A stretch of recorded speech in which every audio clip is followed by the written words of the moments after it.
Class आज हम लोग एक नया टॉपिक शुरू कर रहे हैं, जर्नल एंट्री। ठीक है, जर्नल एंट्री जिसे प्राइमरी बुक्स ऑफ अकाउंट भी कहते हैं, इसके सारे फंडामेंटल्स को आज हम लोग अपने इस वीडियो में क्लियर करने की कोशिश करेंगे। और बच्चों, हमेशा हर वीडियो में मैं कहता हूँ और इस बार भी मैं कह रहा हूँ, किसी भी तरीके का प्रॉब्लम अगर फेस कर रहे हैं तो कमेंट बॉक्स में ज़रूर मेंशन करें। ठीक है बच्चों, चलिए सारे फंडामेंटल्स और इसके प्रोसीजर को पूरे अच्छे तरीके से समझते हैं। तो बच्चों, ये हमारा आज का टॉपिक है जर्नल।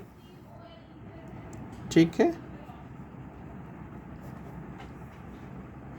Journal entries. बहुत सारे बच्चे इसकी वीडियो बनाने के लिए कह रहे थे, तो चलिए आज हम लोग इसके सारे डिटेल्स को बहुत अच्छे से समझते हैं। वीडियो को पॉज करके इसके सारे फंडामेंटल्स को अच्छे से समझेंगे और उसी तरीके से जर्नल क्या होता है। सबसे पहले हमारा जो होता है वो ट्रांजैक्शंस, यानी जो भी फाइनेंशियल ट्रांजैक्शंस होते हैं,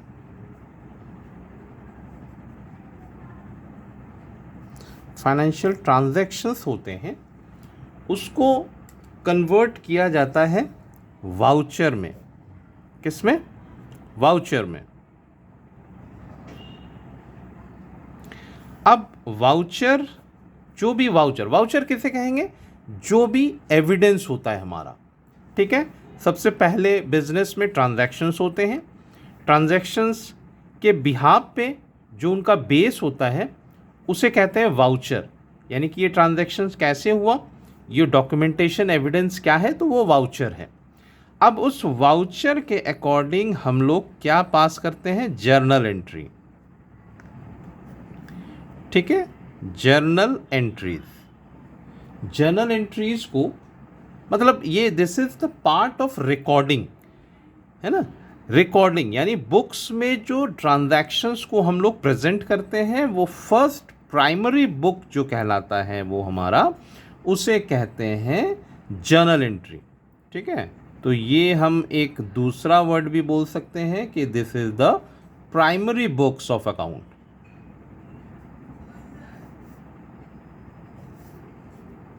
ठीक है बच्चों। अब बच्चों, जर्नल एंट्री लिखने के, जर्नल एंट्री फ्रेम करने के दो अप्रोचेस होते हैं। ठीक है, चलिए उसे देख लेते हैं हम लोग क्या क्या होगा। दो अप्रोच होगा। फर्स्ट को कहते हैं ट्रेडिशनल अप्रोच।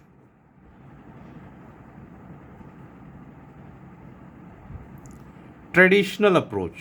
और सेकंड को कहते हैं मॉडर्न अप्रोच। ठीक है, दोनों अप्रोचेस, ये कोई आपको डिफ़िकल्टी लेवल बढ़ाने के लिए नहीं है। दोनों अप्रोचेस से जर्नल एंट्री सेम बनेगा। ठीक है, हम लोग दोनों अप्रोचेस को देख लेंगे। दोनों अप्रोचेस बहुत ही ईजी हैं। कहने का मतलब है कि किसी एक अप्रोच को भी आप बहुत अच्छे से अगर समझ लेंगे तो आपके जर्नल एंट्री कहीं भी कोई प्रॉब्लम नहीं होगा। और जर्नल एंट्री जो है फंडामेंटल पार्ट है, फंडामेंटल पार्ट है, तो इसको बहुत अच्छे से समझना है। ठीक है, तो चलिए वन बाय वन हम लोग समझते हैं कि ट्रेडिशनल अप्रोच और कुछ एंट्रीज के थ्रू हम लोग इसको समझने की कोशिश करेंगे। ठीक है, चलिए पहले हम लोग लिख लेते हैं ट्रेडिशनल अप्रोच। ट्रेडिशनल अप्रोच जो है,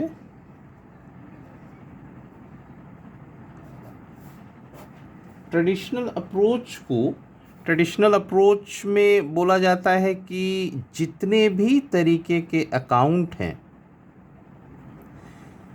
मतलब जो बुक्स ऑफ अकाउंट हैं, यानी जो ट्रांजैक्शंस हैं, उस सारे ट्रांजैक्शंस को तीन पार्ट में डिवाइड कर लिया जाता है, तीन पार्ट में डिस्ट्रीब्यूट कर लेंगे। ठीक है, पहले पार्ट को हम कहेंगे असेट्स। असेट्स क्या हुआ बच्चों? असेट्स जिसके बारे में हम लोग ऑलरेडी जानते हैं। क्या जानते हैं? कि भाई लैंड हो सकता है, बिल्डिंग हो सकता है, फर्नीचर हो सकता है और बहुत कुछ। ठीक है, इससे हम लोग जो भी इस तरीके के एसेट्स कहलाते हैं उसे कहते हैं रियल अकाउंट। रियल अकाउंट, ठीक है, रियल अकाउंट। रियल अकाउंट का कुछ फॉर्मूलाज होता है, बहुत अच्छे से समझें। रियल अकाउंट में कहता है debit what comes in, debit what comes इन, और क्रेडिट साइड में लिखते हैं व्हाट गोज आउट।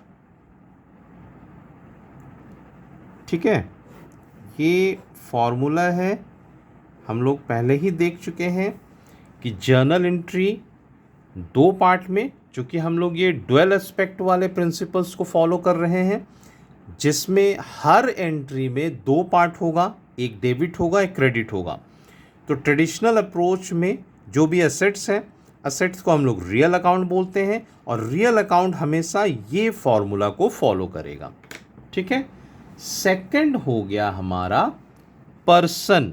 जितने भी पर्सन होंगे वो सेकंड अकाउंट में होते हैं। पर्सन्स भी दो तरीके से हम लोग कह सकते हैं। एक होता है नेचुरल पर्सन और एक होता है आर्टिफिशियल पर्सन।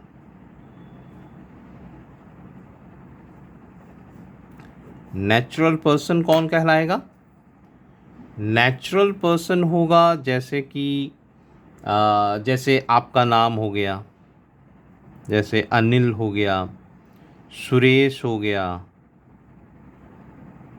ये सब आपके नेचुरल पर्सन कहलाएंगे।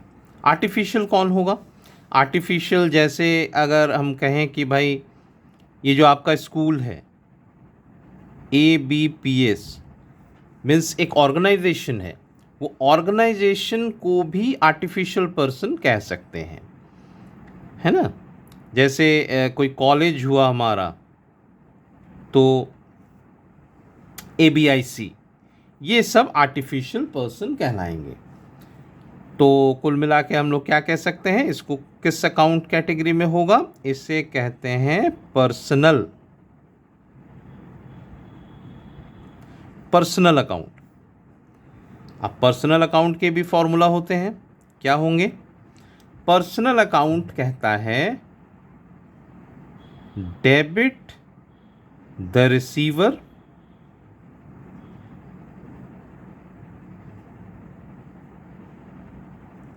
एंड क्रेडिट साइड होता है द गिवर। क्या मतलब हो गया?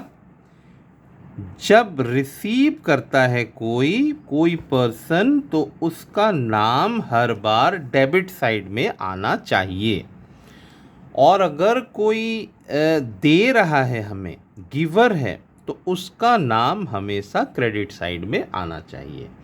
आगे एंट्रीज जब हम लोग करेंगे तो और ज़्यादा क्लियर होगा। थर्ड कैटेगरी जो है वो है हमारा एक्सपेंसेस। ठीक है, एक्सपेंसेस कह सकते हैं, या फिर एक्सपेंसेस या लॉसेस की कैटेगरी में आएगा, या फिर इनकम या गेन कहलाएगा। ठीक है, एक्सपेंसेस या लॉसेस कहलाएगा, इनकम या गेन कहलाएगा। इसे क्या कहेंगे हम लोग? इसे कहेंगे, यानी थर्ड कैटेगरी जो होता है उसे कहते हैं नॉमिनल, नॉमिनल अकाउंट। ठीक है, यानी जितने भी एक्सपेंसेस होंगे, लॉसेस होंगे, इनकम होंगे, गेन होंगे अकाउंट में, वो सारी चीज़ों को उसे कहते हैं नॉमिनल अकाउंट। अब भाई इसका भी कोई फॉर्मूला होगा ना, इसका फॉर्मूला होगा डेबिट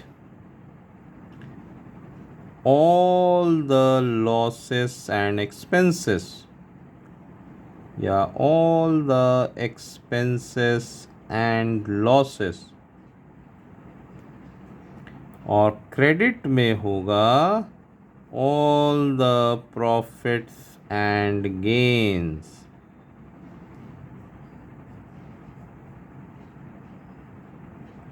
ठीक है बच्चों, बहुत अच्छे से ये फॉर्मूला अगर आप एक बार ढंग से अगर आपने याद कर लिया, या इस फॉर्मूले से अगर आपने क्वेश्चन बनाना सीख लिया, तब मतलब आपको और अकाउंट्स में सोचने की ज़रूरत नहीं है, आप मास्टर हो गए उसके।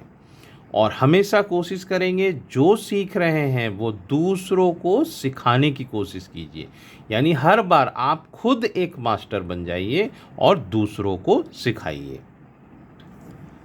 अब हम लोग मॉडर्न अप्रोच को भी देख लेते हैं, यानी इसको कहेंगे हम लोग मॉडर्न रूल्स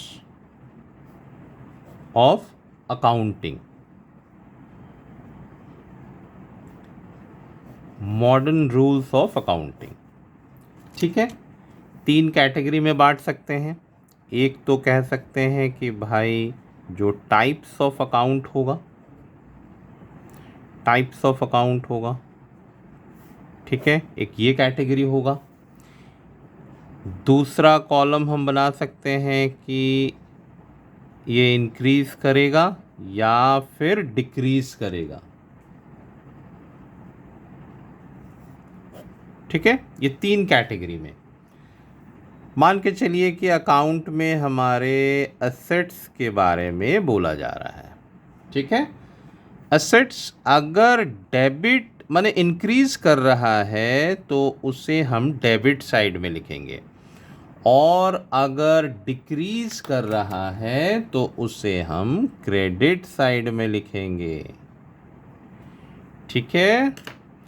सेम इसका उल्टा अगर हमारा लायबिलिटीज होगा, अगर लायबिलिटीज की बात करते हैं तो अगर इंक्रीज कर रहा है तो उसे हम लिखेंगे क्रेडिट साइड में, ठीक है, और अगर डिक्रीज कर रहा है तो उसे हम डेबिट साइड में मेंशन करेंगे। बच्चों अभी जब हम लोग एंट्रीज करेंगे तो और ज़्यादा क्लियर हो जाएगा। अभी सिर्फ इन फंडामेंटल्स को बहुत अच्छे से समझने की कोशिश करें कि अगर असेट्स है, अगर सेंटेंस से आपको यानी ट्रांजैक्शन से आपको लग रहा है कि वो इंक्रीज कर रहा है तो आंख बंद करके उसका नाम आप डेबिट साइड में लिख दें।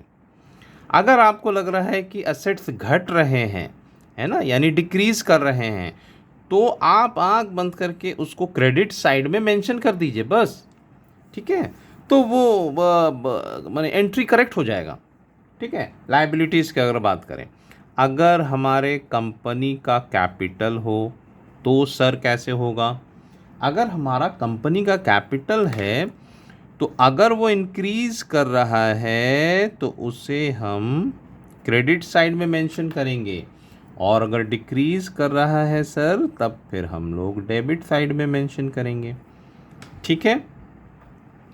कैपिटल के बाद रेवेन्यू, रेवेन्यू किसे कहते हैं, जो हमारी अर्निंग है। रेवेन्यू की अगर बात करते हैं तो अगर वो इंक्रीज़ करेगा तो हम लोग उससे मेंशन करेंगे क्रेडिट साइड में, और अगर डिक्रीज़ करता है तब फिर उसे मेंशन करेंगे डेबिट साइड में।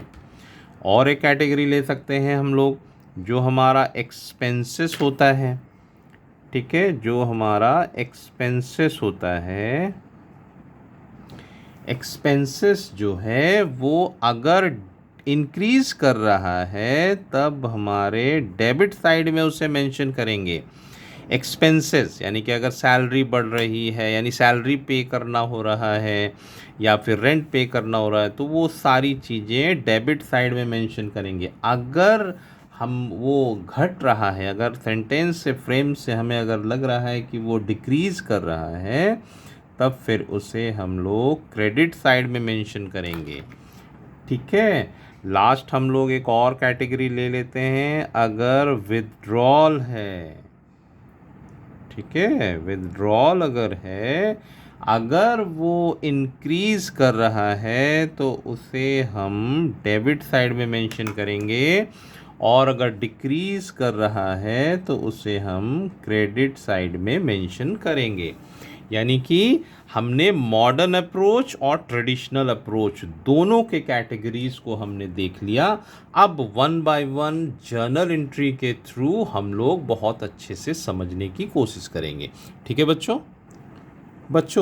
जो जर्नल एंट्री का फॉर्मेट है वो भी बहुत इजी है। चलिए उसको हम लोग एक बार देख लेते हैं। Journal entries format. ठीक है बच्चों, एक बार देख लेने पे आप बहुत अच्छे से समझ जाएंगे। इस पे कुछ कॉलम्स होते हैं, मैं अभी तुरंत आपको ये कॉलम्स समझा देता हूँ।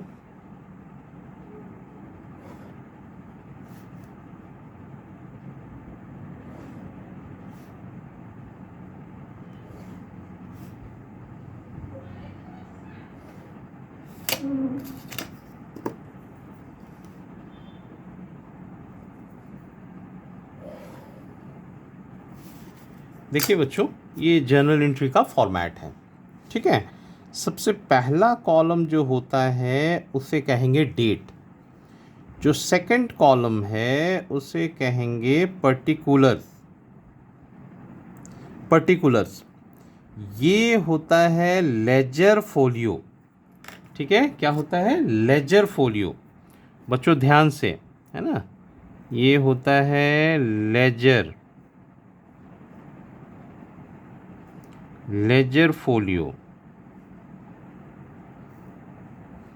ठीक है, इसे लेजर फोलियो कहेंगे। हमारे थ्योरेटिकल पार्ट में इसका कोई रोल नहीं है, लेकिन प्रैक्टिकल अप्रोचेस में, मतलब जब हम लोग प्रैक्टिकली जब बुक्स ऑफ एंट्रीज जब करना चालू करते हैं, जब कंपनीज़ में जाके चालू करते हैं, तो इस पे एंट्रीज होते हैं।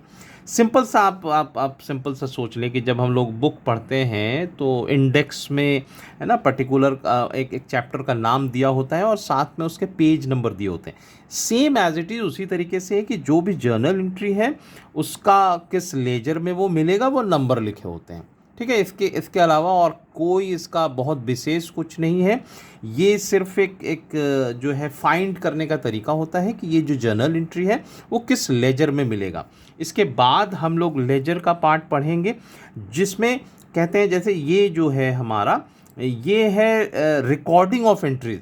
जर्नल एंट्री जो है वो ट्रांजैक्शंस को रिकॉर्ड करने का तरीका है। रिकॉर्डिंग के बाद उसको क्लासिफिकेशन बोलते हैं उसको। तो क्लासिफिकेशन में ये लेजर का रोल है। तो बस वही क्लासिफिकेशन के लिए वो किस पेज में जाएंगे, किस फाइल में जाएंगे, वो नंबर लिखे होते हैं। नेक्स्ट पार्ट होता है इसमें जो अमाउंट का पार्ट, यानी कि डेबिट का जो अमाउंट है वो होगा, और फिर ये क्रेडिट का जो अमाउंट है वो होगा। ठीक है बच्चों, तो इतने सारे हमारे टोटल मिला के 1 2 3 4 5 कॉलम्स का एक फॉर्मेट होता है। इसी के अंदर हम लोग सब कुछ मेंशन करते हैं। ठीक है बच्चों, चलिए आगे देखते हैं हम लोग। अब जर्नल एंट्री में दो तरीके के एंट्रीज हमेशा नज़र आएगा। ठीक है, ट्रांजैक्शंस में जो हमारे ट्रांजैक्शंस होंगे वो दो तरीके का हो सकता है। एक होता है सिंपल और एक होता है कंपाउंड। ठीक है, सिंपल और कंपाउंड, ये दो तरीके के एंट्रीज जो हैं उसको डिवाइड करेंगे। मान लीजिए हमारा कैपिटल की बात हो रही है। क्या हो रहा है कि introduce capital, introduce capital for ₹50,000। ठीक है, introduce capital for ₹50,000। Simple entry है, इसमें सिंपल हो गया। कैपिटल किस बेस में आ रहा है, तो कैश के बेस में आ रहा है। ठीक है, क्योंकि कुछ और मेंशन नहीं है, मीन्स की कैपिटल कैश के फॉर्म में आ रहा है। तो अगर जो सिंपल एंट्री होगी वो होगा हमारा। अच्छा बच्चों, इस फॉर्मेट में मैं नहीं दिखा रहा हूँ, वो आप लोग खुद से समझ लेंगे। फॉर्मेट में जो हमने फॉर्मेट बनाया है उसी में स्पेसिफाई करेंगे, है ना। थोड़ा समझने की कोशिश करें। हर बार वो एंट्रीज बना के हम लोग नहीं देख पाएंगे, तो इसको कैसे प्रेजेंट करेंगे। देखिए, जो हमारे पास इसमें क्या क्या आ रहा है, एक आ रहा है कैश और एक आ रहा है कैपिटल। कैश को क्या कहते हैं हम लोग, अभी ट्रेडिशनल अप्रोच या मॉडर्न अप्रोच दोनों में हम लोग देख चुके हैं कि कैश एक जो है क्या है, एसेट्स है। ठीक है, या ट्रेडिशनल अप्रोच के अकॉर्डिंग इस एसेट्स को हम लोग क्या बोलेंगे, रियल बोलेंगे। और कैपिटल जो है वो हमारा पर्सनल है। कैपिटल यानी को कौन दे रहा है इसे, कोई पर्सन दे रहा होगा ना, तो ये पर्सनल कैटेगरी में आ जा रहा है। ठीक है, पर्सनल कैटेगरी। कैश कंपनी में आ रहा है। ठीक है, कैश कंपनी में आ रहा है, तो रियल अकाउंट का फॉर्मूला होता है debit what comes in. Debit what comes इन, तो इसकी एंट्री क्या बनेगी, कैश कम्स इन। तो यहाँ लिख देंगे कैश अकाउंट, थोड़ा जगह छोड़ के वहाँ पर डेबिट। डेबिट में पूरा लिखने की ज़रूरत नहीं है, DEBIT। डेबिट शॉर्ट फॉर्म में लिखा जाता है DR। ठीक है, और जो क्रेडिट का आइटम है उसे टू से स्पेसिफाई करते हैं, टू से।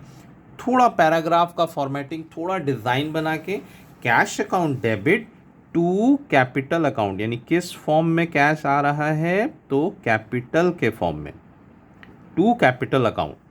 कितने रुपए का आ रहा है, तो 50,000। ठीक है, जो कॉलम आपका बना हुआ है, ध्यान देंगे, ये डेट का पर्टिकुलर किस डेट में आ रहा है, तो हम कह सकते हैं कि भाई ये तो 1 जनवरी का एंट्री है। 1 जनवरी 2024 की एंट्री है। क्या आ रहा है, तो कैश आ रहा है, कैश यानी रियल अकाउंट। और कैपिटल को क्या बोलेंगे, तो कैपिटल को बोलेंगे पर्सनल अकाउंट।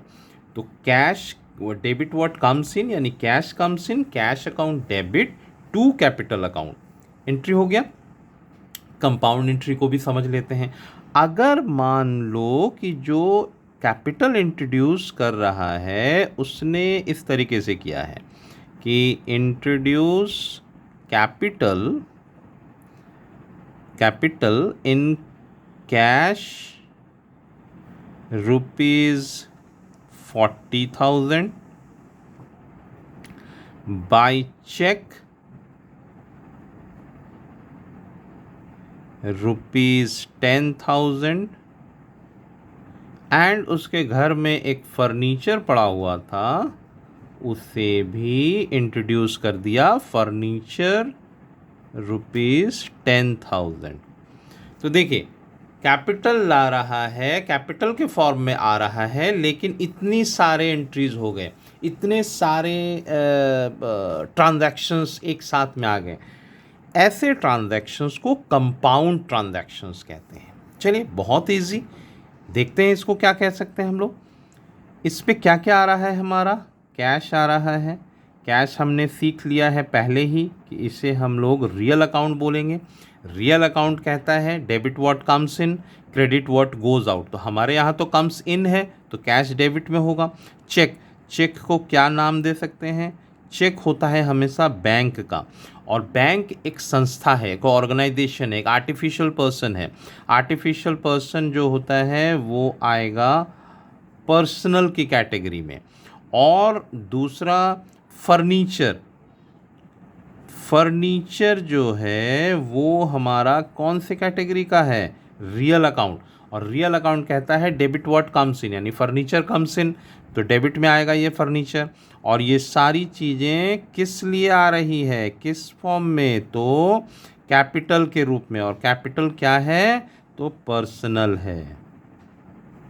ठीक है, ये आपको लिखना नहीं है, ये आपको मन में समझना है कि ये क्या क्या है। तो इसकी एंट्रीज कैसे होगी, इसकी एंट्री कैसे होगी कि भाई कैश कम्स इन, आप अपना डेट लिख दें।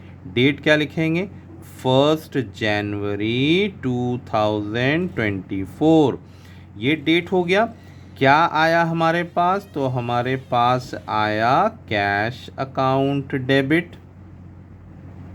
ठीक है बच्चों, कैश अकाउंट डेबिट। फिर क्या आया हमारे पास, तो हमारे पास सर बैंक आया। ठीक है, बैंक आया, तो बैंक यानी कि हमारा बैंक से भी पैसा आया।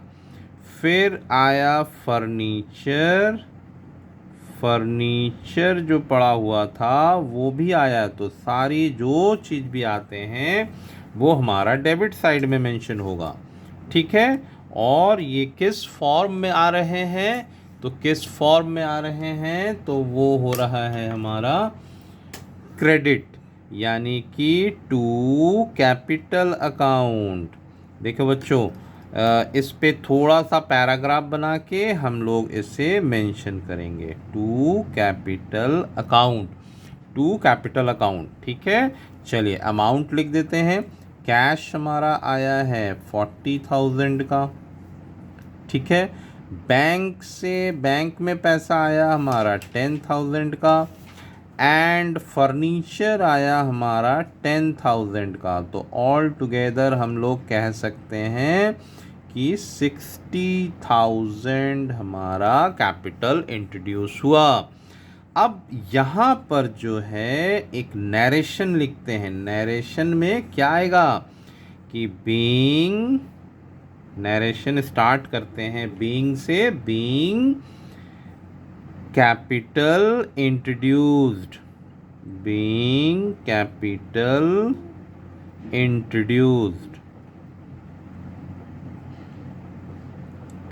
ठीक है बच्चों, तो ये नरेशन क्यों लिखते हैं हम लोग, नरेशन लिखते हैं ताकि ये एक समरी है कि ये एंट्री क्या कहना चाह रहा है, क्या कहना चाह रहा है। मतलब जो अकाउंट का जो नेचर है कि एक ट्रांसपेरेंसी होनी चाहिए, एक क्लेरिफिकेशन होनी चाहिए कि हर एंट्री क्या बताना चाह रहा है, वो हमारे क्लियर होने चाहिए। बच्चों वीडियो थोड़ा सा अगर लंबा हो कोई दिक्कत नहीं है, लेकिन कोई भी फॉर्मेट, कोई भी जो इसके एस्पेक्ट्स हैं वो गलत या छूटना नहीं चाहिए। ठीक है बच्चों, इस पे भी हम लोग एक नरेशन इसी तरीके का लिख देंगे।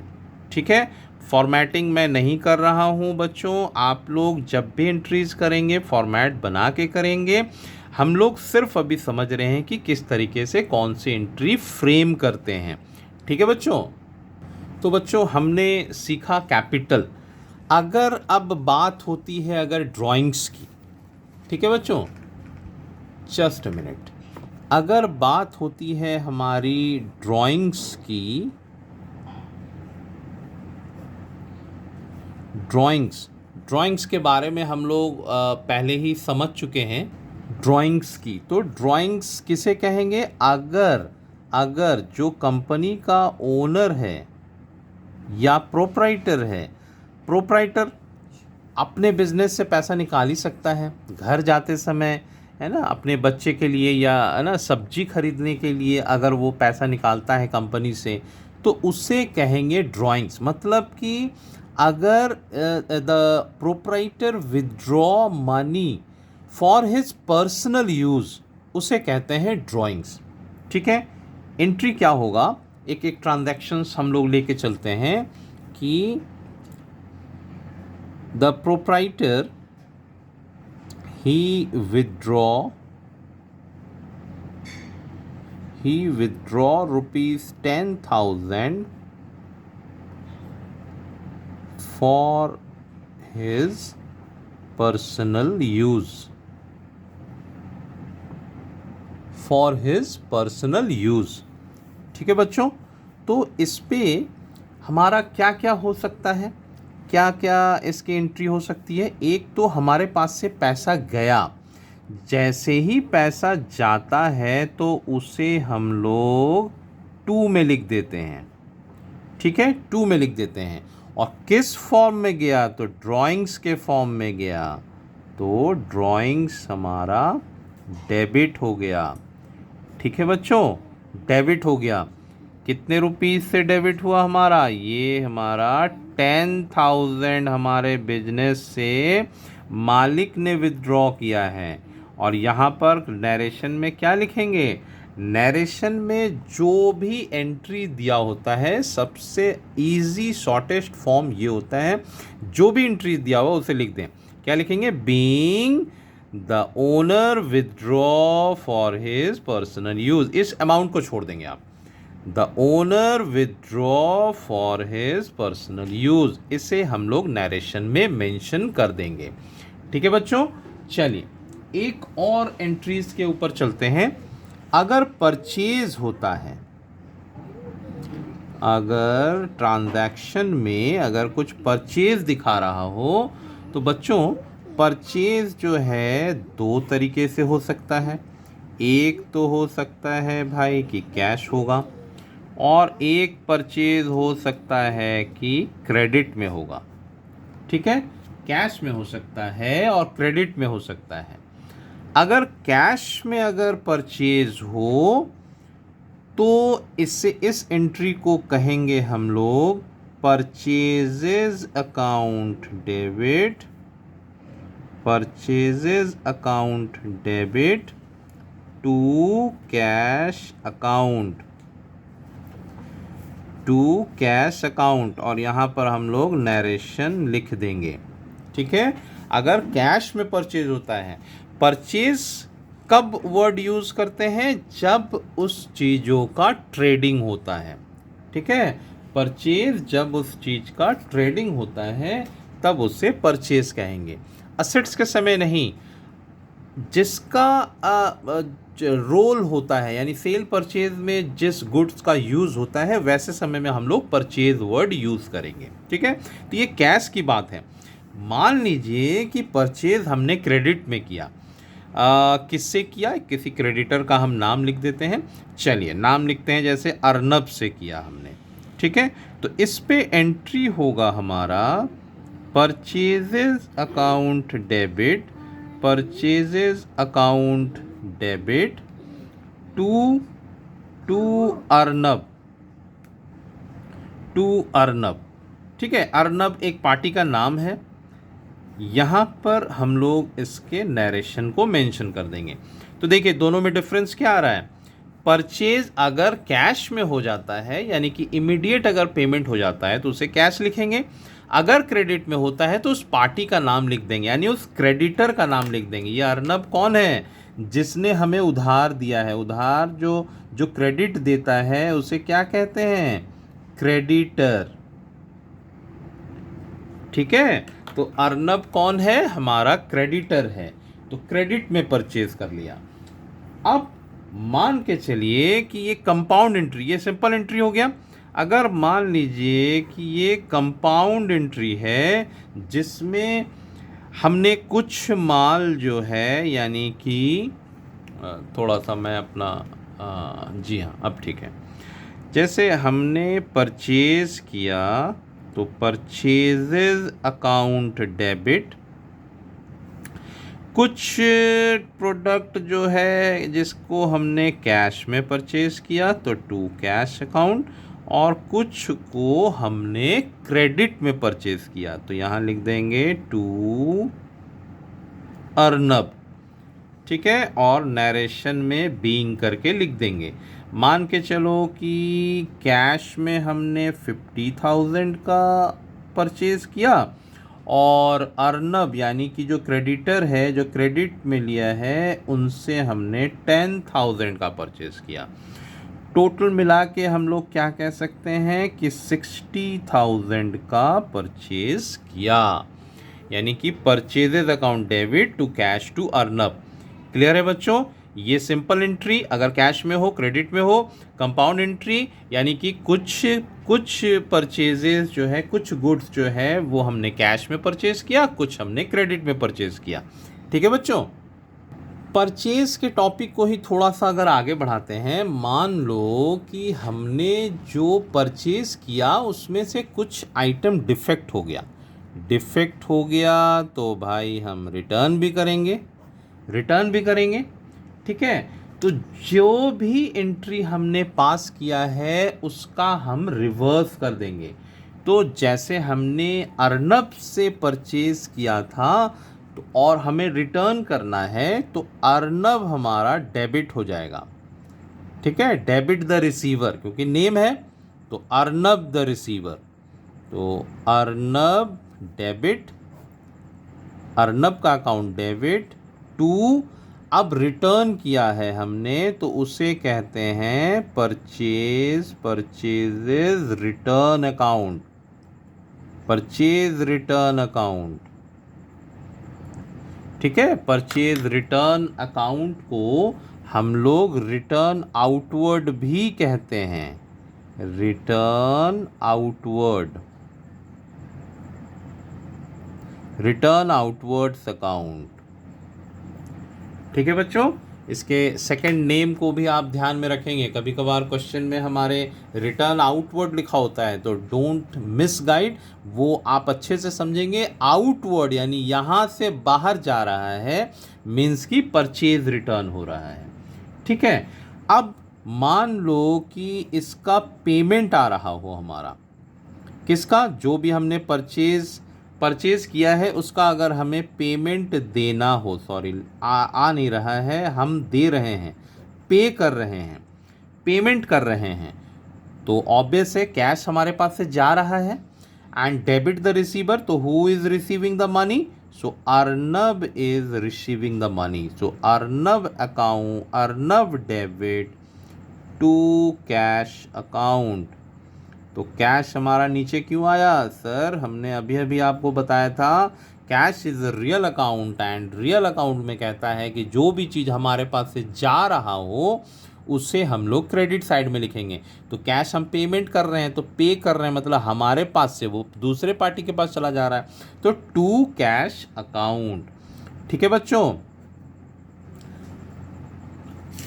अब हम लोग परचेज की जगह अगर हमारा सेल हुआ तो, ठीक है, तो दूसरी एंट्री हम लोग ये कह सकते हैं कि अगर सर सेल्स हुआ तो क्या होगा। भाई सेल्स भी दो तरीके से हो सकता है। ठीक है, एक हो सकता है कि भाई कैश सेल्स होगा, दूसरा सर क्या होगा, तो दूसरा होगा क्रेडिट सेल। अगर कैश सेल्स की बात करते हैं तो एंट्री कैश सेल्स में पैसा हमारे पास आता है, तो cash account debit, cash account debit to sales account. ठीक है, सेल्स को क्या कहते हैं, नॉमिनल अकाउंट, और नॉमिनल अकाउंट में कहता है क्रेडिट साइड में उसे लिखेंगे जिससे रेवेन्यू अर्न होता है, income and gains, income and gains. तो ये क्या है, नॉमिनल अकाउंट है, नॉमिनल अकाउंट है। नॉमिनल अकाउंट कहता है जब भी हमें इनकम होता है तो वो हमेशा क्रेडिट साइड में मेंशन करते हैं। ठीक है, अब क्रेडिट में क्या लिखेंगे, क्रेडिट में ऑब्वियस है जिसे हम क्रेडिट सेल कहते हैं उससे कहेंगे डेटर। क्या कहेंगे, डेटर्स। बच्चों थ्योरीज बहुत इम्पॉर्टेंट पार्ट है, तो ये सब कुछ चीज़ें जो हैं आपको ध्यान में रखना होगा। तो चलिए, क्रेडिट में हमने किसे सेल किया है, चलिए सेल करते हैं, हम नाम लिख देते हैं अनिल। अगर अनिल को सेल किया है क्रेडिट में तो उस पार्टी का नाम आ जाएगा अनिल डेबिट टू किस फॉर्म में, तो टू सेल्स अकाउंट। और यहाँ पर नरेशन यानी कि जो सेंटेंस है पूरी सेंटेंस आप लिख देंगे। ठीक है, मान लो कि प्रोडक्ट हमारा क्या हो रहा है, रिटर्न हो रहा है, यानी भाई ट्रांजैक्शन में यानी ट्रांसपोर्टेशन में कुछ प्रोडक्ट जो है टूट गया, तो बंदा रिटर्न करेगा हमें। रिटर्न करने पे जस्ट एंट्री का ऑपोजिट कर देना है, यानी इसको कहते हैं sales return account debit. Sales return account debit to Anil. ठीक है, टू अनिल। यहाँ पर हम नरेशन मेंशन कर देंगे। तो रिटर्न कर दिया हमने। मान लो कि सेल के दौरान हमें उसको क्या करना है, पेमेंट करना है। मैंने पेमेंट नहीं, मैंने रिसीव करना है। हमारे पास पार्टी ने जिसने भी क्रेडिट में हमने सेल किया था जिसे, वहाँ से हमारा पैसा आ रहा है। तो रिसीविंग एंट्री होता है कि क्या मतलब, चलो एक एंट्री लिख लेते हैं, जैसे होगा कैश रिसीव्ड फ्रॉम डेटर्स।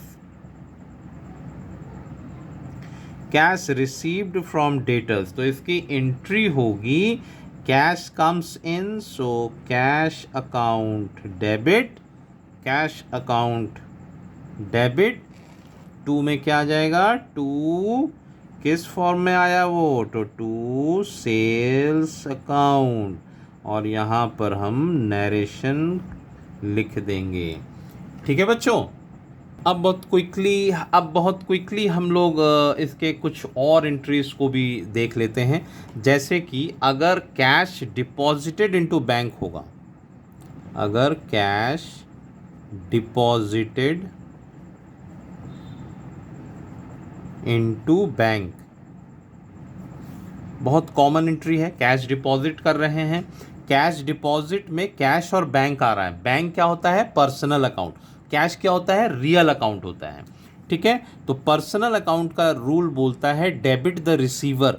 तो भाई bank is the receiver, so bank account debit, bank account debit to cash account.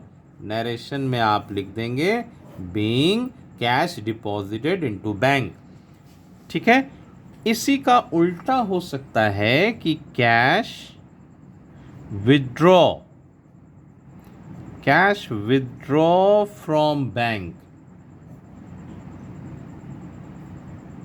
यानी कि हम बैंक जाके पैसे निकाल ले रहे हैं। बैंक जाके पैसे निकाल रहे, तो पैसे निकालने से क्या हमारे पास आ रहा है, हमारे पास कैश आ रहा है। तो कैश अकाउंट डेबिट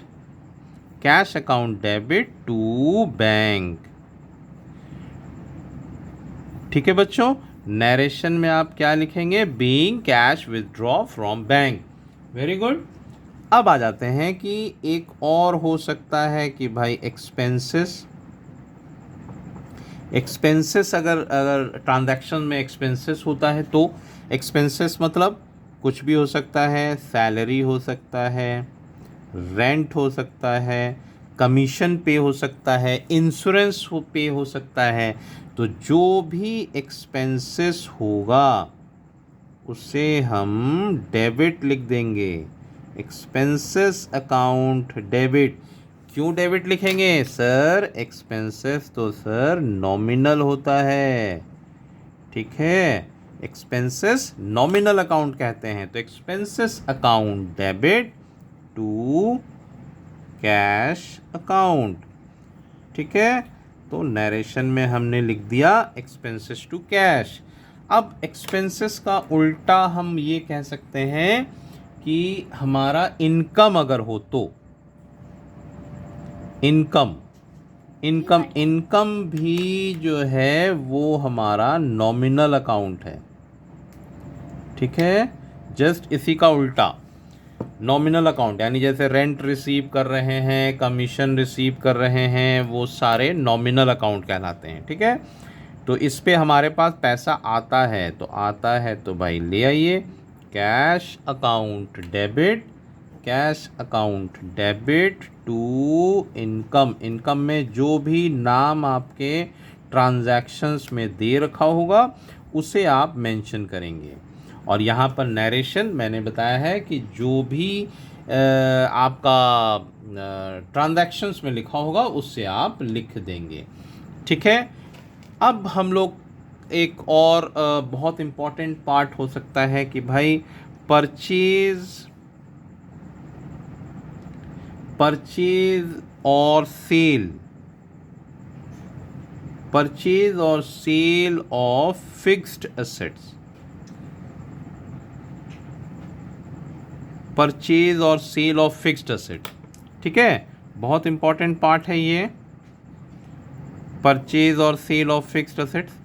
ठीक है, अब इस जगह परचेज के एंट्रीज में हम लोगों ने लिखा था purchases account debit to cash, लेकिन जब फिक्स्ड एसेट्स का सेल परचेज कर रहे हैं, मतलब कि वो हमारे ऑफिस में ही रहने वाला है, हमारे फैक्ट्री में ही रहने वाला है, उस केस में हम लोग लिखेंगे फिक्स्ड एसेट्स, यानी कि जो भी एसेट्स का नाम होगा उसे लिखेंगे fixed assets account debit to, अब कैश में आ रहा है तो कैश लिखेंगे, या बैंक में आ रहा माने चेक के थ्रू आ रहा है तो बैंक लिखेंगे। ठीक है, यानी क्रेडिट व्हाट गोज आउट, इसलिए कैश गोज आउट, और fixed asset debit what comes इन, तो फिक्स्ड एसेट यानी मशीनरी कम्स इन और फर्नीचर कम्स इन। इसी का उल्टा अगर हमारा ये सेल हो रहा हो तो हमारे पास पैसा आएगा तो कैश और बैंक अकाउंट डेबिट, कैश और bank account debit to fixed assets, to fixed assets account, to fixed assets account. ठीक है, यानी कि यहाँ पर नरेशन मेंशन कर देंगे। ठीक है बच्चों, अब फिक्स्ड एसेट्स की अगर बात हुई है तो एक वर्ड बहुत इम्पॉर्टेंट है जिसे कहते हैं डेप्रिसिएशन। डेप्रिसिएशन किसे कहते हैं, ये हम लोग टर्मिनोलॉजीज में पढ़ चुके हैं। डेप्रिसिएशन मीन्स कि wear and tear of fixed assets, यानी the decrease in the value of assets. Depreciation जो है इस अकाउंट बोलते हैं नॉमिनल। ठीक है, नॉमिनल यानी एक्सपेंसेस है हमारा, एक तरीके से वैल्यू घटा रही है हमारा। तो डेप्रिसिएशन जो एंट्री होगा वो होगा डेप्रिसिएशन अकाउंट डेबिट टू, जिस भी फिक्स्ड एसेट से डेप्रिसिएशन काटा है हमने उसका नाम लिख देंगे। ठीक है बच्चों, यानी कि मशीनरी का डेप्रिसिएशन है तो मशीनरी लिखेंगे, फर्नीचर है तो फर्नीचर लिखेंगे, और नरेशन में आप यहाँ पर बीइंग करके लिख देंगे। ठीक है बच्चों, चलिए बहुत सारे एंट्रीज हमने सीख लिया है और बहुत अच्छे से चीज़ों को पॉज करके समझेंगे और इसको इम्प्लीमेंट करेंगे। छोटे छोटे एंट्रीज़ को बना के ट्राई करेंगे, फॉर्मेट को हमेशा बना के करेंगे। जैसे मैं आप लोगों को सिखा रहा हूँ बिना फॉर्मेट का, बच्चों इस तरीके से नहीं करेंगे। मैं तो हर एंट्रीज़ को अलग अलग समझा रहा हूँ, इसलिए हर बार फॉर्मेट बनाना पॉसिबल नहीं है, इसलिए हम लोग नहीं बना पाए। लेकिन आप लोग जो है हमेशा फॉर्मेट के साथ बनाएंगे, यानी कि date, particular, ledger folio, amount के 2 कॉलम। ठीक है बच्चों, बहुत अच्छे से समझें, दूसरों को भी समझाएं, इस वीडियो को शेयर करें और ज़्यादा से ज़्यादा अपने फ्रेंड्स को इसका हेल्प दिलाएं। ठीक है बच्चों, थैंक यू एवरीवन।